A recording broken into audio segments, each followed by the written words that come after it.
Hi friends, it's Sarah, the owner and maker of Multifarious Nature.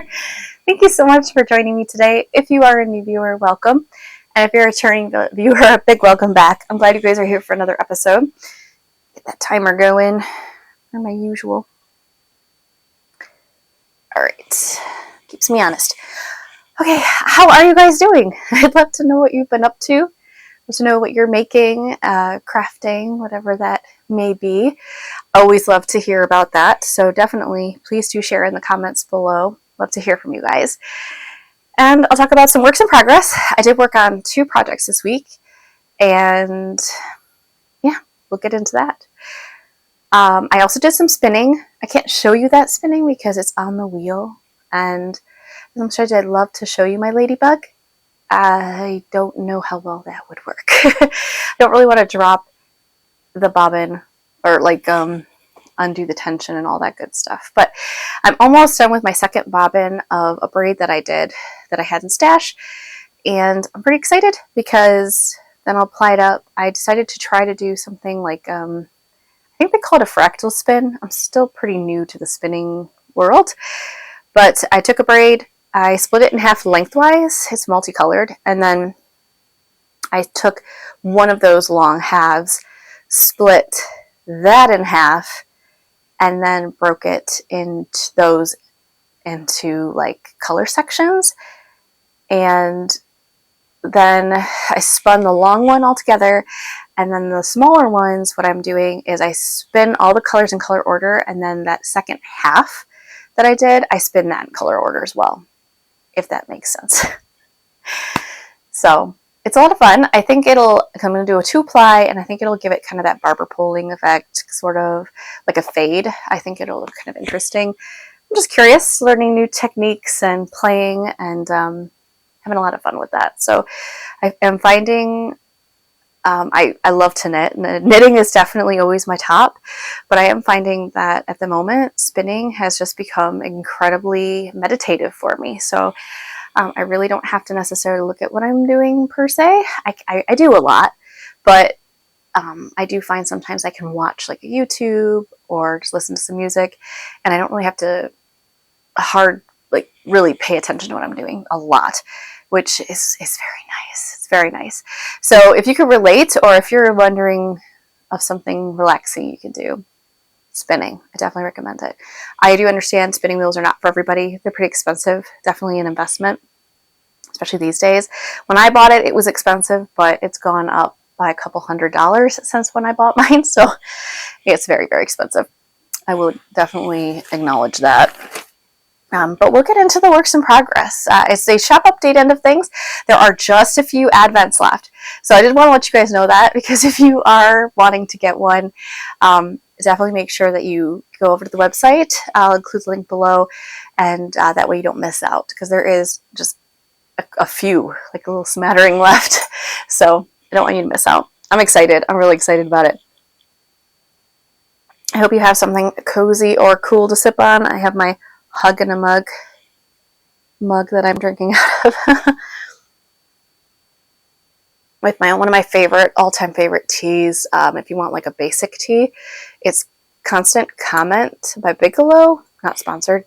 It's the decaf version. They have caffeinated as well, but it's just so soothing, and it smells so good this time of year. I like drinking it all the time, but especially in the fall and winter.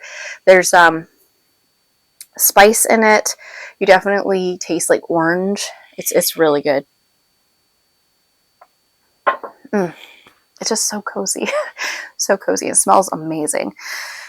I also have some soup going right now. I'm actually recording this on Friday. I usually do it on Thursday, but I wasn't able to yesterday. So I am recording it today, which is Friday. And I have my soup cooking behind me in the kitchen. And I roasted the vegetables first, some tomatoes from the garden. I did not use a recipe, but it's so good. It smells so good. There's onion in there. Oh man, I even put rutabaga in it. Like I totally went rogue. I just used vegetables from our garden that we had because the last harvest was just like a total random amount. I was bummed I waited too long on our carrots. They got really mushy. And I'm like, that's just gross. So can't use that. But I use carrots that I got from the store. Anyway, which one should I start with first? I think I'll start with this one. So in my cute little star, I think it's star, I'm trying to remember the maker of this bag. It's so darn cute. But it has harvest on it and like little camp oriented items and like falling leaves and pumpkins. So very fall oriented. And I am working on my Weekender crew. And this is using plutolopi and old mill yarn. So old mill yarn is a local shop to me.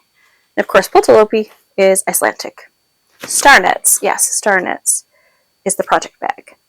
It's her extra large pocket project bag. I love it. Okay, so here we go. I am now splitting for the sleeve, so it's going to look a little weird where I'm at right now. But I did do my knitting, and I did the length recommended. I think I did one more row, or 2 more rows, because you have to do a repeat. But I did like 2 more rows than what it recommended. Primarily, it's because I was knitting. So I was having so much fun knitting that I totally lost track. And then I'm like, I should check my length. And sure enough, I was there. So, yeah, it was time. And so I'm starting to break off this for the sleeves. And pretty excited about that. And it's just cruising along. I really love it. And it's going to be rustic. Plutolopi is not really very soft. It is definitely rustic. It's durable as all get out. I have a couple plutolopi sweaters that I've made, and they're just so resilient. They do pill very slightly, but it's very slightly, and it takes a while for that to happen because it's Icelandic wool. It just doesn't tend to pill as much, which I absolutely love. And it's super warm, but there is something to remember about wool. It breathes, so it really is more comfortable than wearing like an acrylic sweater or something. I understand there's a place for it, but if you can wear wool and it doesn't bother you, find one that won't bother you. Like there are certain breeds that have like smaller micron count, and you might not be as sensitive. So I would give it a shot and see what you think. But this is a burnt orange colorway, the plutolopi.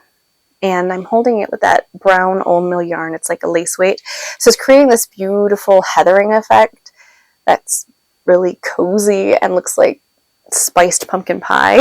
It's going to be my spiced pumpkin pie sweater. And I just love it. Now, I don't know if you can see the detailing here. So you're knitting it wrong side out because the knit side's the wrong side. So this is what the inside looks like. It's the purl side. And I don't know if you can see this, but there is this beautiful detailing of a slip stitch down the middle, and it's down the middle of the front and down the middle of the back. It's really beautiful. It's part of that notorious Weekender pattern that Andrea Mowry designed, and I'm excited about it. There's going to be pockets on this one, which is really cute. I don't know if they're necessarily very useful pockets because it's not a very long sweater, but I think it'll just be so cute. And it just adds a fun detail to the front of it. So I'm very excited to be able to wear it. I think I will be able to wear it this winter, but not this minute. It is definitely knitting up quickly, though. I think these are size 7. Nope, take it back. Size... Wait, is that... Yeah, size 6. These are size 6 needle. And they're Knit Picks Foursquare? I think it's Foursquare. They're knit picks, and it's called the Majestic colorway. I think it only comes in one colorway, but they're wood. And I really enjoy knitting on them. I know that slows you down, and it is funny because the more rustic your yarn is, the more it will slow you down, but I just find them incredibly comfortable to work with because of the square. So, enjoying that, as usual. So I'm slowly making my way through it. I understand I repeat myself a lot with projects, but for the most part, I tend to try to finish a project. There's a few projects I talked about recently that I haven't, but that's because I got distracted by my next project. So my next work in progress is by Stephen West, or West Knits. So Stephen West of West Knits, the designer. And it is his mystery, mystery musicale shawl. He does a mystery knit along every October, and I am now on my second half of the first clue. I started this late. I started a week late, and as you know, I work on multiple projects, so I don't get a lot done at a time, but I'm very much enjoying this. It is a challenge. It makes you think a lot. You really have to pay attention to what you're doing, and I love it. It's a nice distraction from everything. So I'm very much enjoying it. So last time we spoke, I think I was just in the middle of the second, scallop, the second scallop. I am now on the fourth scallop. So I finished the first one. I hope this isn't ruining it for anybody, but at this point, they just finished or just started the last clue for the mystery knit along, so I think we're okay. I don't think I'm going to ruin this for anybody because this is the first clue. But this is using my hand-dyed yarn from Multifarious Nature, and isn't it so fun? I just love it. It's fall, but it also is kind of like Halloween, fall. I'm not a big Halloween person. I used to be. I don't really go after that these days, but I definitely love fall. And so that's what I went for this. So the colors that I went with are Hunter's Moon, which is this beautiful gray blue colorway. And then the one in here is kind of hard to see because it complements so well, but the dark purple is my Nightshade colorway. And then this lighter, it's like a white with speckling on it. I'll show it to you in the caked up form because it's so much easier to see. But it's all a bunch of Hocus Pocus. And then the color you cannot see very well from the right side, but you can on the wrong side of this clue, is Autumn Kiss, which I absolutely love. It has some nice contrast, and it's just going to be super fun. So the one that you can't see very well is this one. It's all a bunch of Hocus Pocus, which is really fun and textural looking, and it has the dark purple in there that goes so nicely with the Nightshade colorway.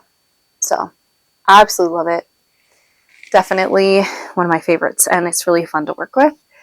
Yeah, and there's some blue in there too, some blue polka dots like navy, so that also goes really nicely with the Hunter's Moon colorway. A lot of those were like special order or pre-order colorways, so they're not in the shop, but if you are interested, reach out in case I have a couple, because I might have a couple and I might be willing to share because I dyed up some for myself. So obviously some are being utilized right now, but if I'm not going to use it and someone's interested, I'd gladly add it to the shop for you. So just reach out, let me know, hit the contact me area on my website, and happy to work something out with you. All right, and what else? So that's all I've been working on really with my projects, which has been fun. I did some spinning. I did some more of my breed school. So I finally finished my white-faced woodland, which is, let me see here. No, was the white-faced woodland? Yeah, Hill Radner, I think was the second one. Isn't that funny? Here, bear with me. I'll figure it out. Okay, yeah. Gosh. I'm behind, by the way, on my school. So what I did, the white-faced woodland is the one that I just finished, and I loved it. I really, really enjoyed spinning it. It was a lot of fun.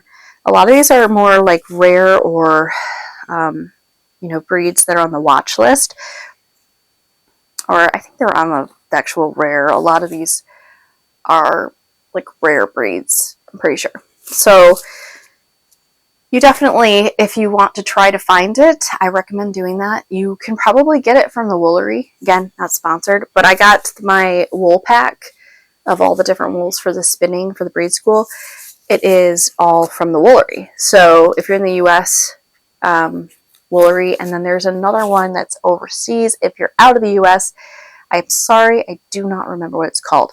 But if you look up, Whiteface Woodland, I'm sure you can find a semi-local, at least to your country place, hopefully.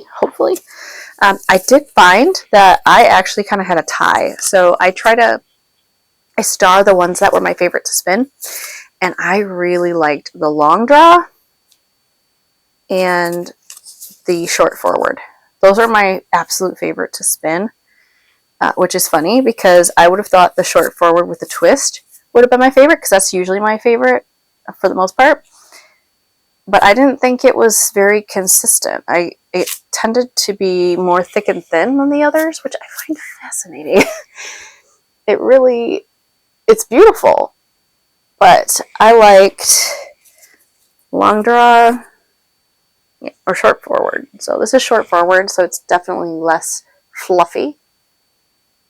So that's short forward. And then I've got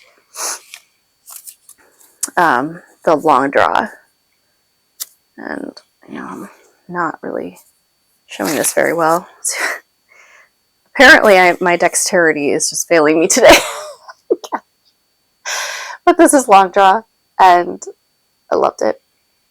So I think short forward was actually like my ultimate favorite, but I just always love long draw. It's just so pleasant. Now maybe there will be something that I don't enjoy doing long draw with, but I really enjoyed that one. So what I'm going to do is I need to wash all of these. I have 2 different spins here that I need to wash now.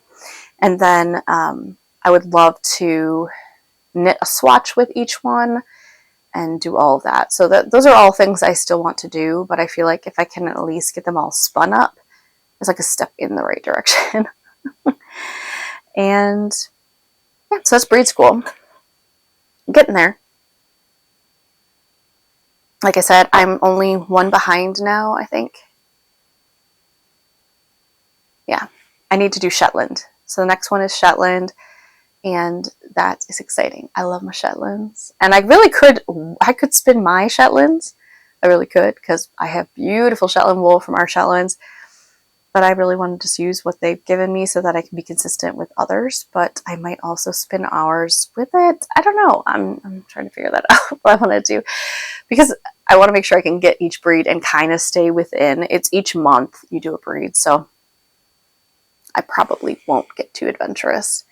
Just because my schedule, my timetable, because I'm still packaging Advents, as I mentioned. Those will go out in early November. So very exciting for those waiting. That's what's going on with that. Life update, end of things. We have been so much wood that we have been chopping and all of that. So that we'll get prepared for the winter, which is really nice. And that's been taking up a lot of what we've been doing, as well as obviously I've been doing a lot of Advent work. And no more washing of fleeces. I finally cleaned out those containers. I'm going to put them away for storage over the winter. I do not do, like, if I was going to buy a fleece that's like a very, very small amount of fleece from, I don't know, someone, it would have to be pretty darn clean for me to buy it over the winter, just because I do not have the capacity to wash a large fleece in the winter time. I do that outside. So the way I tend to work is washing fleeces during the spring, summer, and early fall. And then late fall and winter is my processing. But that, I know that sounds weird because obviously I'm processing the entire time, preparing it to be spun. But the bulk of my cleaning is done during the warmer months. So I definitely get a lot washed. I do not like to store raw wool over the winter. It's a It's a big no-no for me because of my storage situation. I do not want to risk having bugs and disgusting stuff in all of the clean wool. That would be a disaster. So that's kind of how I do that. And yeah, it's kind of cleaning and putting things away, and I'm getting to that point where I'm, closing up my garden. I need to do that. I think I got the last of everything out there. There's just a couple more squash, possibly. There's 2 figs. Oh gosh, you guys, my fig bushes have figs. They had tons of figs, and they just all fell off when they were teeny tiny. But there were 2 left, and they're still holding strong. They're still going strong. I don't know if anyone's an expert in figs, let me know, but I'm a little concerned that with the colder weather, I don't know how resilient they are. I really want to try a fresh fig. I love figs, and I really want to try fresh ones. I've never had a fresh fig before. So hopefully I'll be able to. If not, it's not the end of the world, but I really hope that I can. Excited about that. And I just cannot believe how close the holidays are coming. It's coming so fast. I'm trying to savor every moment. I'd like to get better about posting some videos and footage of the foliage right now. It is so beautiful. The fall colors are, just everywhere. And we're getting some major wind that keeps coming through, so it's knocking down a lot of the leaves. So I really need to get out there and do some recording so you guys can see it. I love fall, and I know so many people do, so I'd love to share that with you. If you're not someone who lives in an area with fall, like the color changes and everything, it's such a beautiful time of year, and it's really wonderful time. So I think I'll leave you at that. You guys, a little bit of a shorter video this week. I'm hungry. I can smell that soup, and I need to wrap it up. But that being said, I hope you have a wonderful rest of your week, and I look forward to chatting with you soon. Take care. Bye.